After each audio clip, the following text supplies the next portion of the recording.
Olá pessoal! A Eletrobras anunciou que irá vender as ações da Transmissão Paulista e vamos falar aqui sobre os impactos para as duas empresas.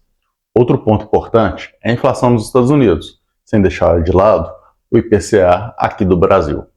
E claro, não vamos deixar de falar no OPA da Cielo. Meu nome é Fernando Franklin e aqui descomplicamos o mundo financeiro discutindo as informações mais relevantes no nosso resumo semanal de notícias.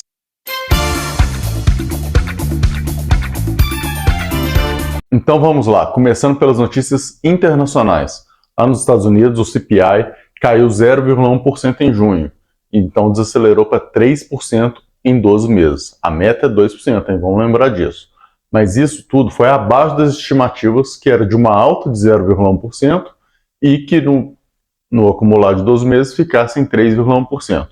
Ou seja, isso aí está fazendo com que as apostas de corte de juros aumentassem, né? E aí apostando então que essa desaceleração vai permitir o corte pelo Fed. Se acontecer, o Brasil aqui vai agradecer, isso é fato. E falando em Brasil, vamos passar aqui para as notícias nacionais. A pesquisa Focus não teve grandes alterações, porém saiu o IPCA, que subiu 0,21% em junho, abaixo das expectativas, que era de 0,32%. Então, um ponto importante aí ser abaixo, mas está subindo. E foi puxada essa alta aí pelos preços dos alimentos, então a gente tem que ficar de olho.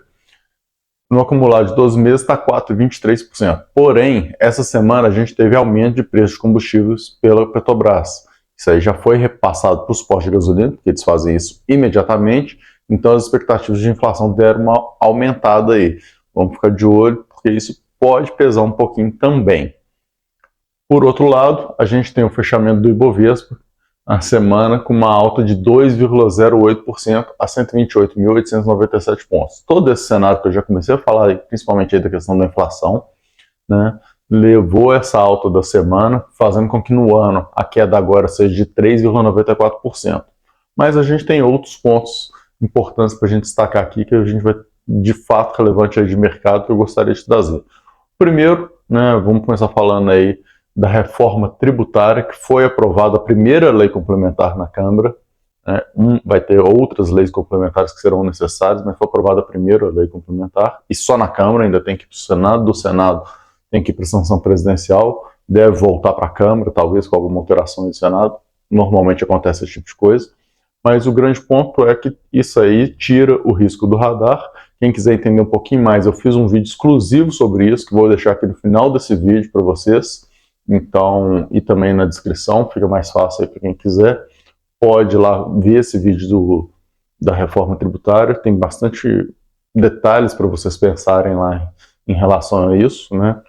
Mas o ponto todo é que para o mercado em si, né, para o mercado financeiro em si, o principal ponto é a retirada de incertezas. Pelo menos, por enquanto, está retirando incertezas aí em relação ao que pode vir de lei complementar. Não tem grandes alterações diretas, até porque a implantação disso é só de 2033 para frente, e o mercado, de certa forma, já acha que esse espaço inteiro aí de 8 anos, no capital político que existe aqui no Brasil, existe uma chance grande ainda de ter alterações, mesmo sendo aprovado e sancionado, né? Infelizmente, o Brasil, as coisas não ficam tão definidas assim na pedra, mas começa a reduzir as incertezas aí do que pode acontecer.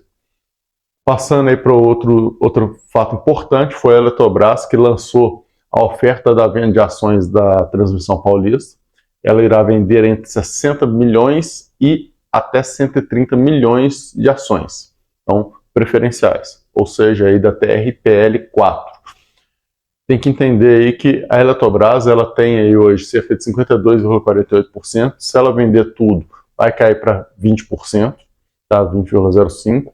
A Eletrobras está seguindo esse seu plano de desinvestimento que foi elaborado, foi já divulgado, de certa forma, lá atrás na privatização. Então já era esperado isso.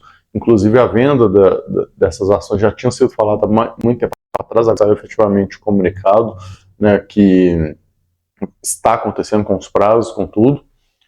O ponto principal aí, talvez, então, não fica tanto para a Eletrobras, porque isso já fazia parte do plano dela.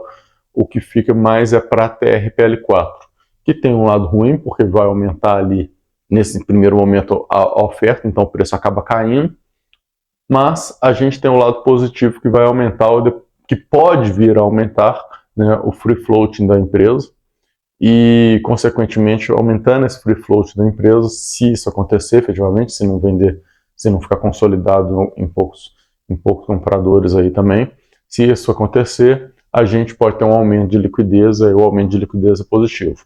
O risco fica aí nesse momento, para a Transmissão Paulista, de quem que vai ser os novos sócios, quem que vai ser o novo controlador aí da empresa, então esse é um grande ponto aí para a gente poder acompanhar, mas é só o tempo que vai dizer aí o que vai acontecer efetivamente com cada uma das empresas, como é que vai ser a situação daqui para frente. Por fim, temos a Cielo, que marcou o seu OPA para 14 de agosto, ao preço de 5,60 cada, acrescido de CDI, então vai fechar em 5,76. A ação hoje já está na faixa de 5,70, então é importante a gente acompanhar. Quem não quiser esperar o OPA tem que vender no mercado antes dessa data, se não, se quiser ficar e não sair no OPA também, vai para o capital fechado e aí não perde totalmente a liquidez que a bolsa oferece, né? Então é importante ficar de olho nisso aí, nas suas tomadas de decisão, dar uma analisada com calma e veja o que faz sentido para você. Precisando de ajuda, a gente está aqui. Pensa um pouquinho nisso e até a próxima. Tchau, tchau.